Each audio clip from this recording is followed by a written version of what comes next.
পাকিস্তানের সাবেক general president Ziaul হক সবসময় কোরআন শরীফ রাখতেন, হাফেজে কোরআন। বর্তমান যিনি সেনাবাহিনী প্রধান পাকিস্তানের, তিনি হাফেজে কোরআন। তুরস্কের প্রেসিডেন্ট এরদোগান হাফেজে কোরআন। Anwar Ibrahim, the premier of Malaysia, তিনিও কোরআনের 30 পারা না হলেও কাছাকাছি। 30 পারা কোরআনের হাফেজ হতে পারলে বেশি ভালো, 10 পারা হতে পারলেও মন্দ কি। মালয়েশিয়া আপনি এমন কোনো ছেলে পাবেন না।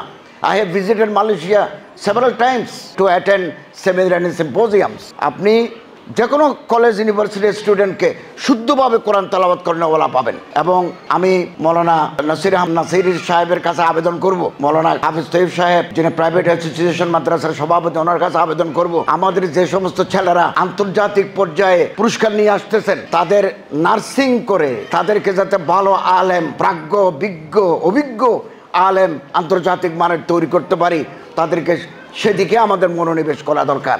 আমরা যদি তাদের দিয়ে সঙ্গীত গাই, তাদের দিয়ে অন্যদিকে যাই, তাহলে তাদের মেধা যেটা ছিল এটার অবমূল্যায়ন হবে। আমি কর্তৃপক্ষকে আন্তরিক ধন্যবাদ জানাই, আবুল খায়ের ফাউন্ডেশনের ধন্যবাদ জানাই।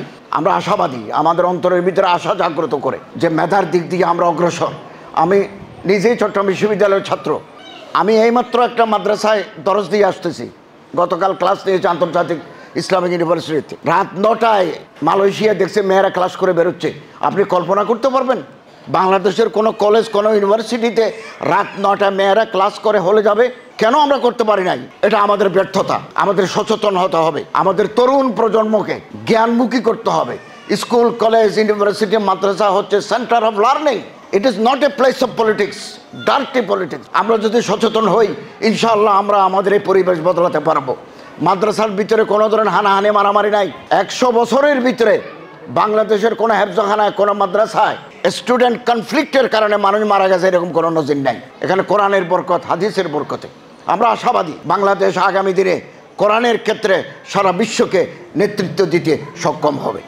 আমার মৌলানা নাসির আহমদ নাসিরি সাহেবকে আন্তরিক অভিনন্দন জানাই। এবং যারা পুরস্কার পেয়েছে এর মধ্যে একজন অন্ধ, তিনি আবার আমার এলাকার, আমার থানার, আলহামদুলিল্লাহ একজন অন্ধ ব্যক্তি আন্তর্জাতিক পুরস্কার নিয়ে আসছেন কোরআনের। আমাদের কত বড় গৌরবের।